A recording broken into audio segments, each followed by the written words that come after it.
Get this and get it straight. Crime is a sucker's road, and those who travel it wind up in the gut of the prison of the grave. There's no other end, but they never learn. Wrigley's Spearmint Chewing Gum, the refreshing, delicious treat that gives you chewing enjoyment, presents for your listening enjoyment Raymond Chandler's most famous character in The Adventures of Philip Marlowe.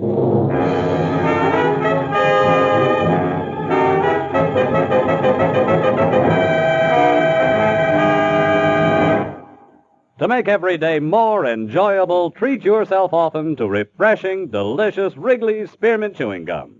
Here's a taste treat you can enjoy indoors, outdoors, at work, or at play. The cool, long-lasting mint flavor refreshes you.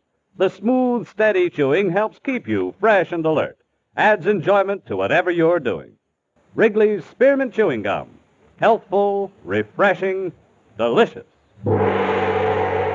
Now, with Gerald Moore starred as Philip Marlowe, the makers of Wrigley's Spearmint Chewing Gum are glad to bring you tonight's exciting story, The Iron Coffin.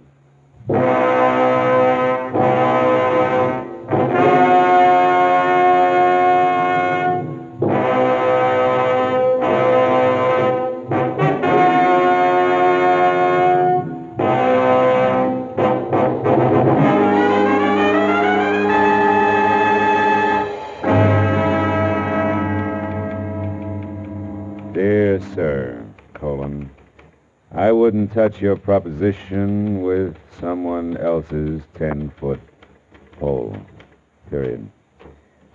Furthermore, Hello?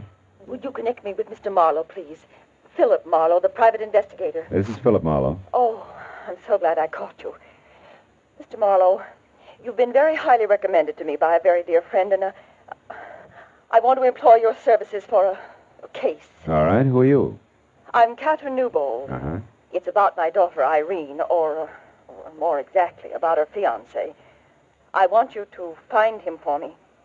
He's 26, dark-complexioned, about 5 feet 10, and Well, just a minute, Mrs. Newbold. It's a little early for descriptions. What's the nature of his disappearance? Mr. Marlowe. Yeah? I'm afraid I just can't explain over the phone. I'm at the boys' place now. Would you come over here? It's 4220.5 Bronze. 4220.5, huh? You see, Bennett is lost, and Irene's gone to help him, and she may get lost, too. Well, how do you mean that, Mrs. Newbold? Lost where? Back somewhere in the 16th century.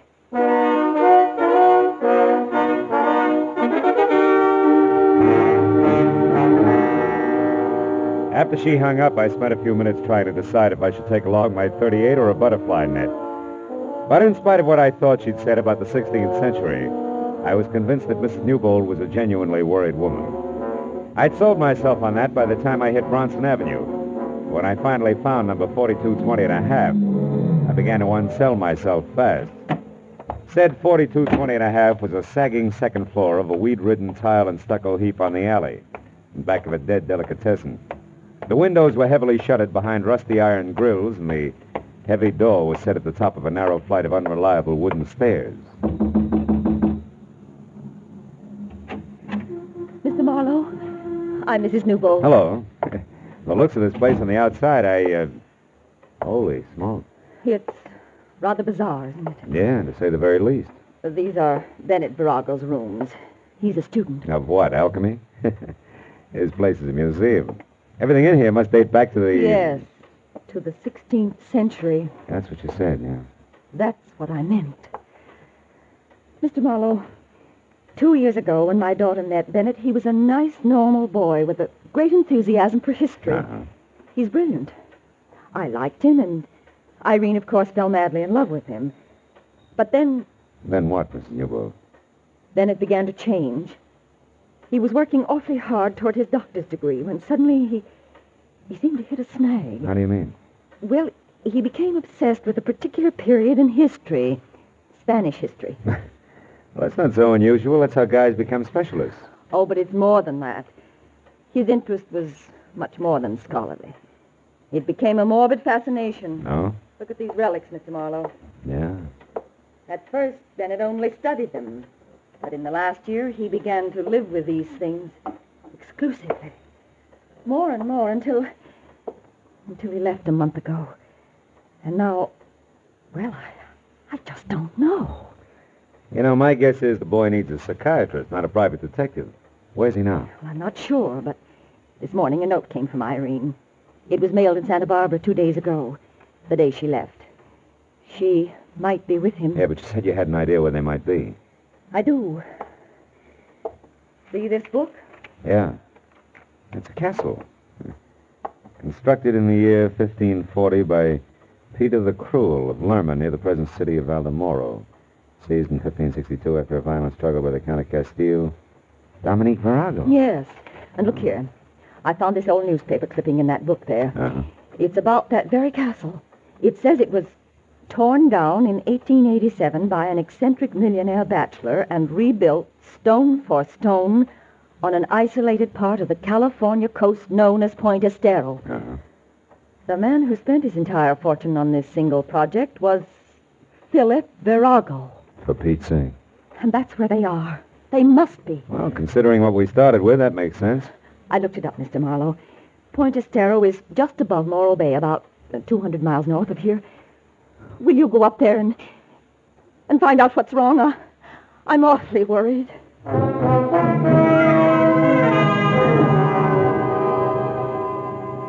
I told her the transplanted castles from Spain were not exactly my cup of tequila. But between the check she handed me and the look in her eyes, I figured a drive along the beach might do me good. Well, I made Santa Barbara by 4, and by 6:30 I was watching the surly Pacific surf hurl itself at the huge granite lump called Morro Rock. Farther north I got, the manner the ocean became. A hulking bank of solid black clouds offshore made a hollow mockery out of daylight savings time. And 20 miles beyond Morro Bay, I had to turn out my lights. By rough calculation, the castle was another 10. But when 11.7 had turned up on the speedometer without so much as a single battlement in view, I decided to turn my lights back on again and stop for some local advice. My first chance was a combination motor court, restaurant, and mobile gas station. Labeled Summit Light, California. L. Chester Poindexter Prop.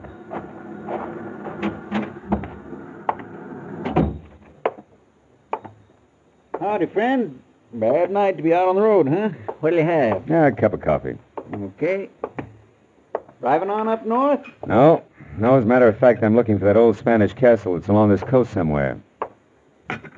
Yeah? Yeah. Got any idea how I can get there? You got business here? Yeah, I might have. Why? Just wondered. Not a good place, mister. Folks in these parts like to forget it's here. Oh? What's wrong with it? Nothing, maybe. Then again, well, it was built 60 years ago by a madman, mister. Brought it over here from Spain, complete, even to the furniture. So I hear you. They say it belonged to his ancestors, and he brought them, too. Every one of their bodies. Their coffins are down there under that castle right now. 13 of them. How do you know? I talked to an old-timer once who helped put that place together. 7 men died on that job. And you know what he told me? One of them coffins is iron, and it's 8 feet long. You made a great fullback here. Fill it up again, will you? It ain't funny. They say his name was Peter the Cruel. Now, look, Chester, you're not lathering yourself up into a ghost story for tourists, are you? You asked me, and I'm telling you. All I asked you was how to get there. You see that light out there? Across the bay and past the breakwater? Wait till she comes around again. There, see it? Yeah. That's up on the summit of Point Estero. Well, the castle's just a mile past that. There's not much of a road in, but you can make it. Okay, thanks. It's right down next to the water, in a nasty, jagged little cove. Altogether, it's 3 miles from here. Much obliged. There's something else you might keep in mind. Huh? Like I said, I don't hold with ghosts. But I know for a fact them coffins are sealed in a crypt under that castle. But they don't stay put. They get thrown around. Folks have heard 'em thumping. Good night, friend.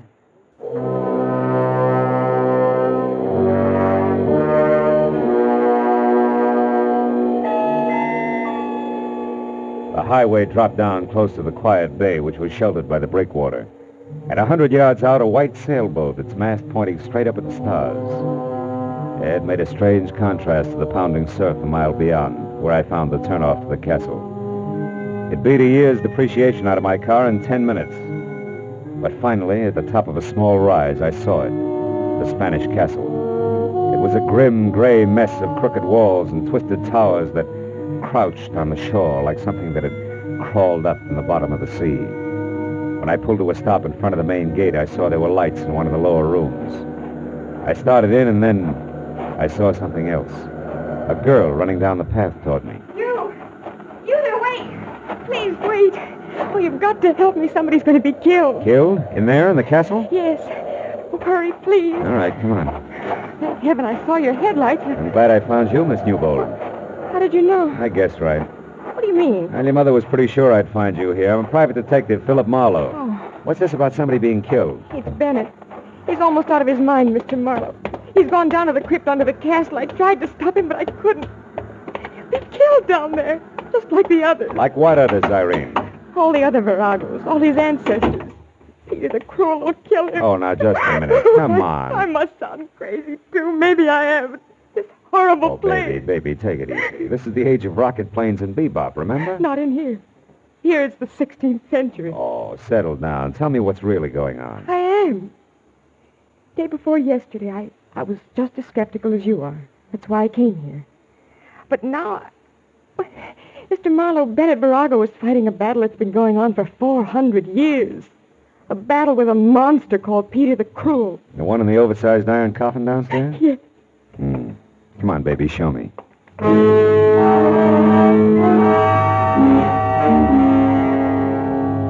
What I could see in the light of the 4 candles in the holder I picked up I didn't like. She led me first down a long flight of stairs, then through a maze of ponderous arched pillars that made the catacombs seem cozy by comparison. Finally, we stopped in front of a heavy door with an iron ring in it. I hauled it open and almost fell in. We were at the top of a deep circular room, carved from solid bedrock. Stairs that must have been designed by a reckless mountain goat followed the curving wall down to the bottom. There, in the light of a torch stuck in a bracket, a man was working frantically over a big trap door set in the center of the floor. It was Bennett Virago. I told Irene to go back upstairs and wait, and then I started down. There. Who is it? Philip Marlowe. I'm a friend of Irene. She told me I'd find you down here. Get out of here. I refuse to be responsible. I'll be responsible for me, fella. I'm used to it. Hey, you sure you can't use some help? You look pretty tired. I'm exhausted. But I'm not going to stop until I've settled this business once and for all. And I won't tolerate any interference. Do you understand? No. Interference in what? I'm going to spend the night in the crypt under this door. I've got to know the truth. Listen, if you're really Irene's friend, please take her away into town, that Poindexter's place. She's not safe here. Nobody is. Every document I found verifies it. Verifies what? Mr. Marlowe, I'll show you. On one condition.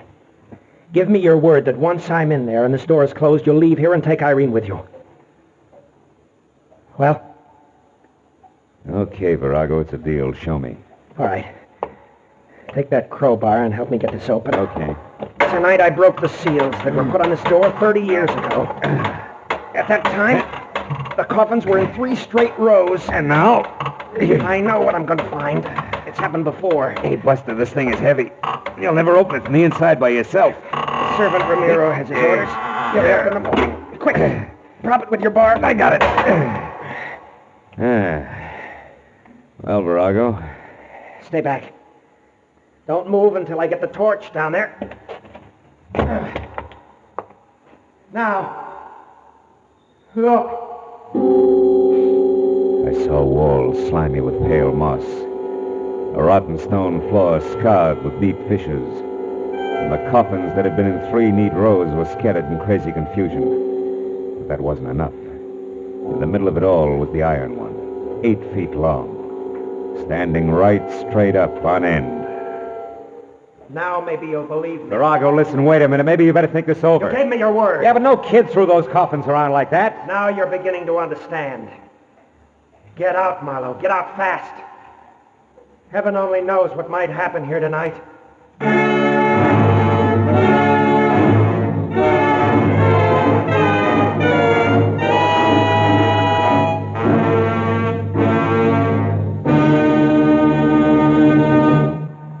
To make every day more enjoyable, treat yourself often to refreshing, delicious Wrigley's Spearmint Chewing Gum. The lively, full-bodied, real mint flavor cools your mouth, moistens your throat, freshens your taste. And the chewing itself gives you a little lift, helps you keep going at your best. So for real chewing enjoyment that's refreshing and long-lasting, always keep Wrigley's Spearmint Chewing Gum handy.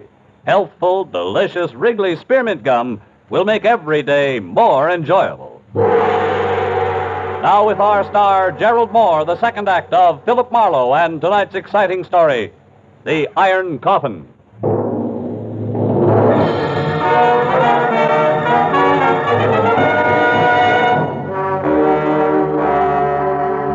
I kept telling myself that Virago wasn't in any danger. That this was 1950 and spirits from the 16th century didn't stand a ghost of a chance against a determined man. But I couldn't quite believe it. And things didn't get any cozier as I watched the man with the obsession descend into the crypt. A candle in his hand, casting a crazy chorus of shadow dancers against the dripping wet walls. After the trapdoor crashed shut, I kept holding on tight to the 20th century and things that made it tick. And that helped until I was back up to the basement level. A moment of your time, please, senor. A tangle of gray, black, shaggy hair fell all around a grisly old face that could have scared a Halloween mask. And the rest of them fit from a build that included almost no shoulders, ape-long, scrawny arms, and an outfit that was medieval. I did not mean to alarm you, senor. Yeah, you couldn't miss. It's so dark in here. You're Ramiro? Si, Ramiro. Yeah. I, senor, wait upon the master of this house, even as my father did, and his father before him. Always, senor, a Ramiro has been in service in this castle. Always since Peter the Cruel. You mean you came over here from Spain? You were imported with this castle? Si, indeed. It had to be that way, senor. None else but a Ramiro knows the castle. Every stone, every fixture, every sound in the night. Why, senor, there where you stand, a Ramiro stood on that fateful day in the year 1562 when Dominic Virago, the Count of Castile, sentenced Peter the Cruel to his death. Oh, it was an awesome occasion, senor. I'll bet. The story of that day lives in my mind as though I had been present. I hear and see it all. Hear and see the fantastic spectacle in this very room. The place lighted by flaming torches. The prisoner was Peter the Cruel. His legs bound in heavy chains and weighted with an iron pole. The crowd surged forward to hear what the Castile had to say. Dominic Virago, Count of Castile, to this day proclaim the tyrannical rule of the prisoner before me at an end.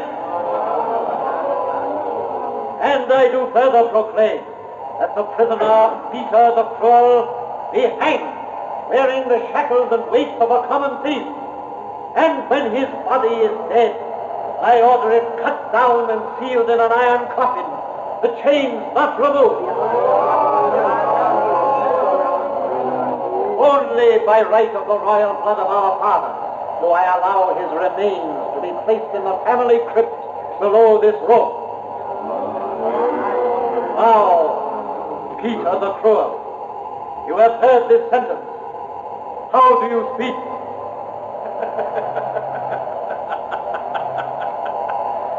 I speak, dear righteous ruler, very plainly. This, the day of my execution, is a black day. A black day for you, Dominic Virago, for Castile, for Spain. For in spirit I will not die, not go to the crypt below. In spirit I will not rest until I have had my revenge through all the years that follow this day. This black day! You and your ancestors, beware, Virago! Beware!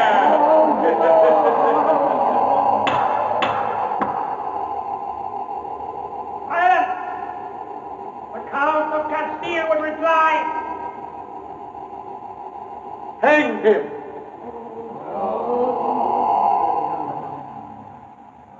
And that, senor, they did. Hanged him and buried him below us. That is why I stopped you here, to warn you. Yes. Well, tell me, Ramiro, your ancestors, whose side were they on? The Count or Peter the Cruel? Well? The Ramiro served only one man, senor. The master of the house. Even as I today serve only one man. The master of the house. Good night, senor.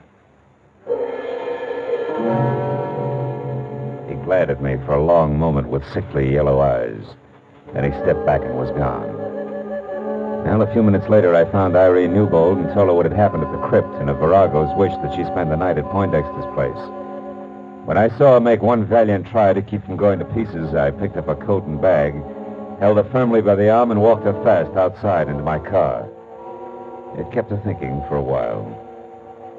When we arrived at Poindexter's, I promised to awaken her at dawn for the return trip to the castle. She thanked me and went to her room, and a few minutes later, I went to mine.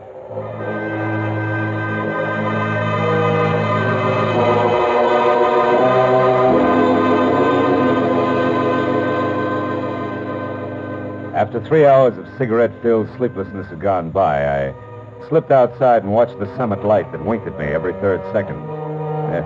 I didn't wink back. And the sight of El Chester Poindexter standing at the cliff's edge ahead, looking toward the bay below and the long, wide wash of the full moon, didn't help any. How do, Mr. Marlowe?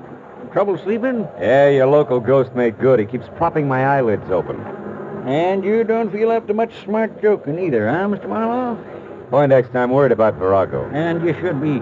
That Peter the Cruel was certainly a powerful party. Oh, nuts to Peter the Cruel. There's another answer. There's got to be. But you said Virago. Yeah, and I meant Virago. Virago in his own mind. He won't even look for another answer. He'll keep fighting ghosts until the boys in the white jackets with court orders call for him. And then there's Irene. Mr. Marlowe, you were saying... Hey, Poindexter, look out there. See out there, that boat anchored in the bay? Yeah. That's the same one I saw from the road before, isn't it? The road I took to the castle? Sure. Only sailboat around here. Springtide certainly has her dipping for moss tonight, huh? Certainly has. Her, me, and a lot of other things, including the fact that our boy who's chasing ghosts is going to be killed by something very real. If we don't get a move on. Come on, come on. We're all going to the castle in a big hurry.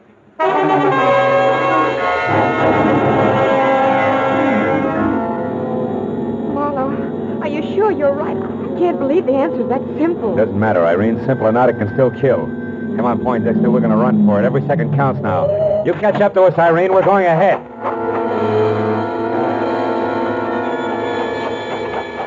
Poindexter followed me as I ran into the castle, and down the stone stairs to the basement and along the passageway that led to the spot above the crypt where I first met Marino.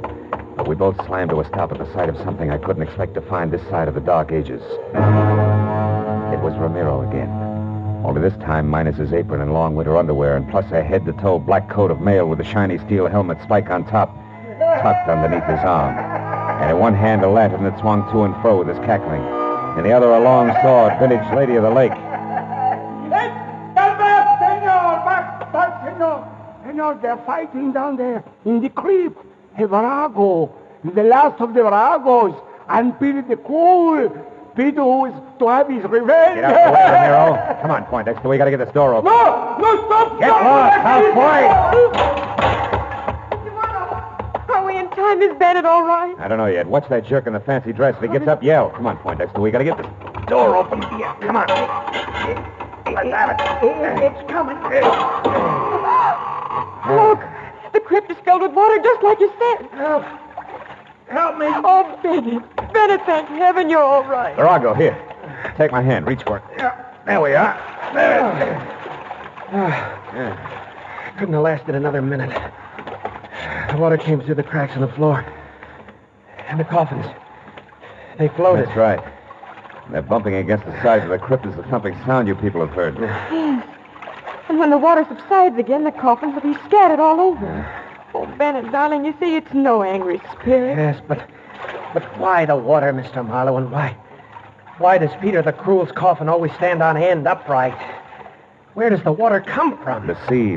There's an unusually high tide tonight. Spring tide, they call it, right, Poindexter? Right.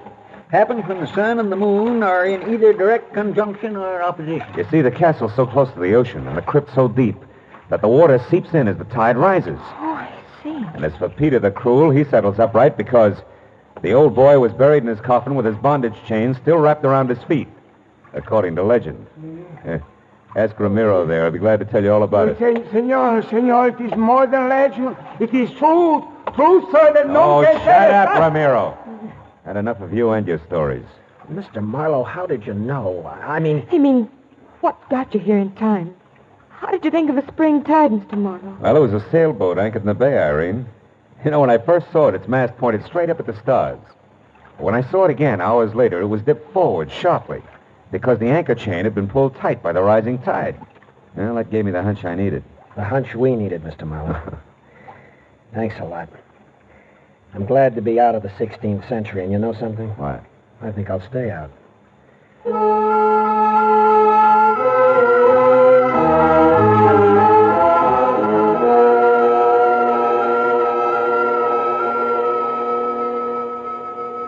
Well, it was another hour before we left the strange relic of another day. An hour in which everybody found himself thinking of Peter the Cruel of vengeful spirits. Oh, well, the tide took care of him. Oh, Marlowe, did you hear that? No. Yeah, well, as I was saying, that's the beauty of reality. Yeah, you can figure everything out. Marlowe, there it is again. Oh, that's nothing. It's probably just the wind. Look, that figure up on the rampart. Figure? Ramparts? Oh. Why, that's Ramiro. Or is it?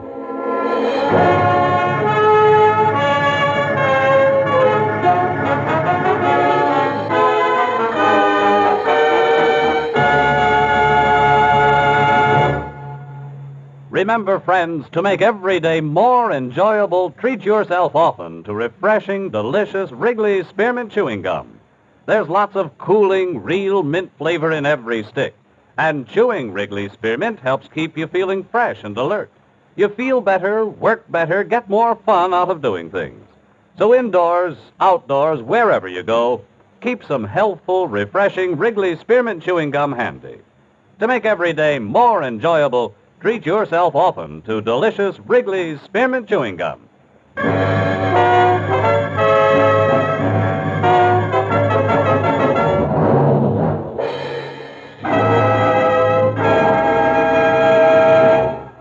The Adventures of Philip Marlowe, presented by Wrigley's Spearmint Gum, bring you Raymond Chandler's most famous character and star, Gerald Moore.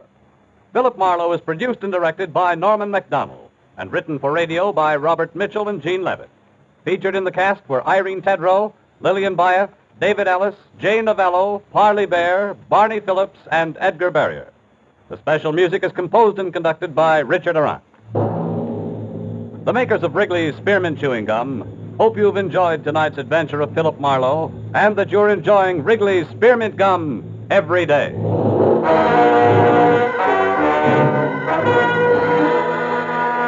We invite you to be with us next week when Philip Marlowe says, This time a dying man's last wish led me from a gunman with orders to stop me, past a battered corpse in a crumbling mansion, to a ruthless redhead playing for keeps. And when it was over, the one in the middle got away with everything, except the dying man's last wish. This is Bob Stevenson speaking, and this is CBS, the Columbia Broadcasting System.